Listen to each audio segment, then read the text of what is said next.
Well, it is official. Apple has officially announced the iPad 2, so I thought we'd take a quick video here just to see how it stacks up against the current market leader, the original iPad. So let's jump right in here and see what we got.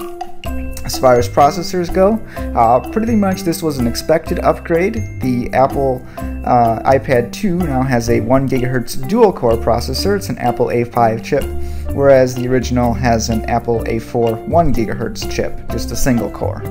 As far as the display goes, nothing's changed actually. That one's actually a little bit surprising. Still a 9.7-inch LED screen with a 1024 by 768 resolution, which is 132 ppi. Just for a quick reference, the iPhone 4 has a 326 ppi, but a much smaller screen, whereas the Motorola Zoom has 160 ppi. That'd probably be the main competitor right now to the iPad 2, and it has a slightly larger screen. As far as RAM goes, we actually don't know. It wasn't announced today. Just remind me and I'll put an annotation here, or just check out GPS Maestro, just check out the post on the site. I'll put it in there as soon as we know it.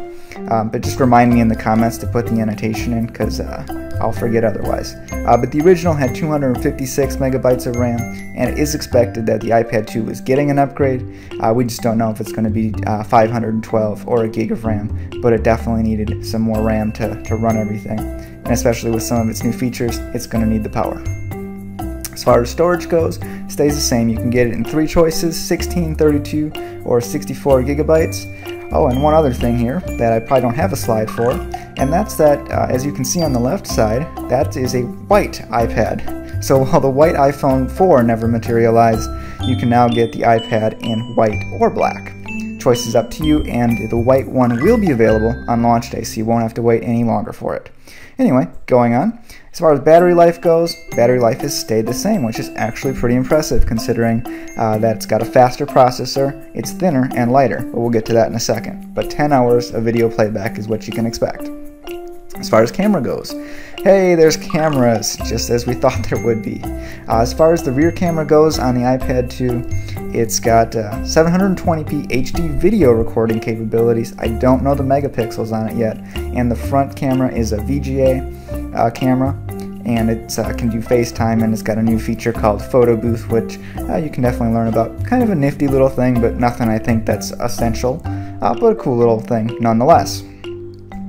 As far as connectivity, it's about the same, 3G, Wi-Fi, Bluetooth. As far as 3G goes, it comes with CDMA and GSM antennas, which means you can use it with AT&T or Verizon, up to you.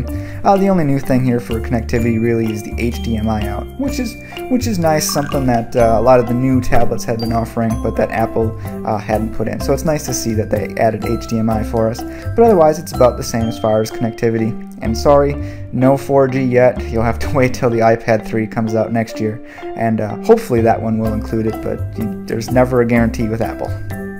As far as weight goes, hey, it's actually lighter, and it may not seem a lot lighter, but if you hold it in your hand, especially if you're trying to read a book, it makes a big difference. So it's 1.33 pounds now, whereas the original was 1.6 pounds. Thickness, they made it thinner. It's actually thinner than the iPhone 4 now. So it's 8.8 millimeters thick, whereas the original was 13.4 millimeters thick.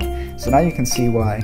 It's impressive that they managed to make the battery life longer, because it's faster, it's lighter, and it's thinner. So pretty cool. They added a couple new sensors. Well, both have accelerometers. There's a gyroscope and now a digital compass included, so the gyroscope will make a big difference for gaming, which I think you're going to like. And they both have assisted GPS, or a GPS chip, but only on the 3G models.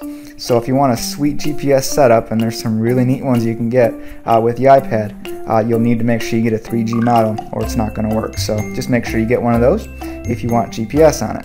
And of course we do, because, you know, we're GPS people, right? And as far as the gee whiz, holy cow, I can't believe I didn't think of that feature. Well, here it is. It's a cover for your iPad. Now you're thinking, really? That's not a big deal. This is actually pretty cool. That's kind of what I thought at first. I thought, they're making a big deal out of a cover? You've got to be kidding me. But it helps prop up your iPad 2 if you want to use it as a keyboard. can prop it up nicely if you want to use it for video conferencing. It's modular, it folds up in different ways, and it also protects the screen when you're not using it. And it clips on via magnets, which is why it's not available on the original iPad. Even though it's the same size, it doesn't have those magnets built around the bezel. So that is kind of the new feature. It kind of reminds me of Apple when they had the MagSafe adapter for the MacBooks. When they just introduced that, where you could pull it out and it was connected by a magnet, so it didn't get pulled off the shelf or your lap or wherever it was sitting. So what do you think? That's the iPad 2, something you're going to get. You think it'll manage to maintain market dominance? As they announced today, the current iPad has a 90% market share.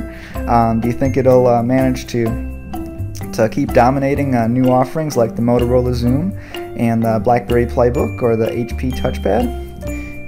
Let me know what you think. Post in the comments. And as always, come check us out at gpsmaestro.com. Thank you for watching. We'll see you next time.